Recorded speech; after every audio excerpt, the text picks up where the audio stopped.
Today we are talking about the importance of having a wellness routine and what the hell even is a wellness routine. And the reason as to why we're talking about this, because in early sobriety, we go from having no routine to slowly over time building our dream routine. But we're not going to get it right away. So it's important that we start small so we can build that confidence. And in this video, you're going to learn why it's so important to build our confidence within your sobriety journey. So let's get started. So a wellness routine is not a wellness routine if it causes you stress.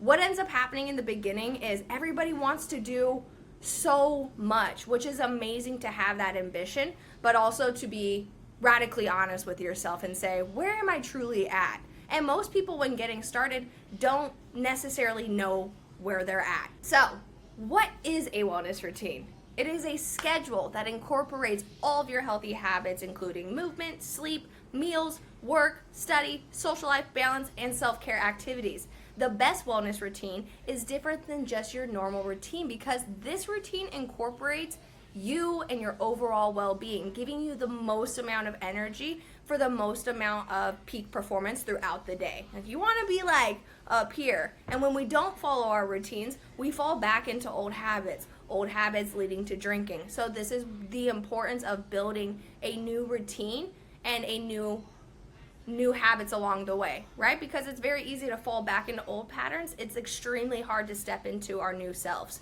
It's not impossible, but you just have to slowly build on that. So everything that you do either sets you up for success or puts another obstacle in your way. Craig Ballantyne. A perfect book for this would be The Perfect Day Formula by Craig Ballantyne. He talks a lot about the importance of having a morning routine, and when I was early in sobriety, this was the book that I read, and it helped me so freaking much. So, this is exactly why every single Sunday we set our goals and we set our affirmations for the week inside of the community that I have. Because the importance of goals is to build that confidence, even if it's just reading a page, because at one point, reading a page was all that I was able to do.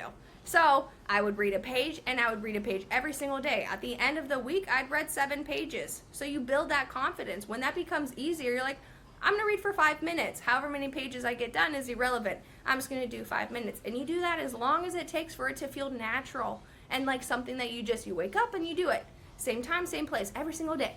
Every single day. Repetition, right? And then the affirmations for the week are so important because how you speak to yourself in sobriety is most important. Because what do we want to do? We want to shame ourselves. We want, to feel guilty, or maybe we don't want these things, but that's what we end up doing. So we become our worst critics. Affirmations help you work on reversing that habit, right? I'm not going to talk down to myself. I already feel pretty down. Why don't I lift myself up? Even if it feels weird or woo-woo or awkward at first. I felt awkward reading it to myself at first. I am smart. I am enough. I am beautiful. I was like, ugh, ugh. Get it the fuck off me.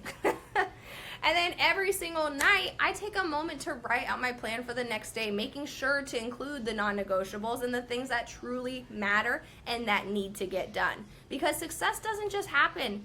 It is built on one intentional day at a time, and that's the key word, intentions, right? Maybe you don't hit every single goal. That's for you to pivot and readjust. Like, I wasn't as honest. I said I could do 5 Pilates classes, and this week I only got 3. So next week, I'm just going to do 3, non-negotiable. If I do more, fantastic, but I always will hit 3. No ifs, ands, or buts. For me, I do a mile a day. I end up running 4, sometimes 5 miles, but my non-negotiable is 1 mile, because on the days that I am stressed or struggling, or let's use my father's death day as an example, I didn't want to run. I woke up crying, I was sad, but my partner reminded me, he's like, hey, just go run a mile, and then if you want, crawl back into bed and cry and feel your emotions and process them. But by the time I was out there and I ran 1 mile, the tears had gone away and I'd started to feel good again and alive. And I remembered that my tears and my sadness wouldn't bring him back, but that he would be happy and excited that I was doing what I needed to do that day.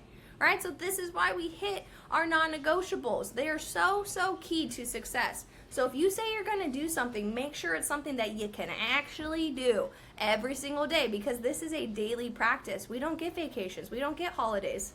We're in this shit, right?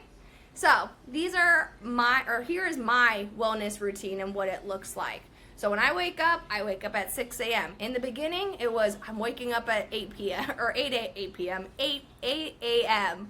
And then I slowly went back over time, like a long time. So don't think that you have to compare your schedule to my schedule, but just so you're aware, right? We all start somewhere, and that's okay.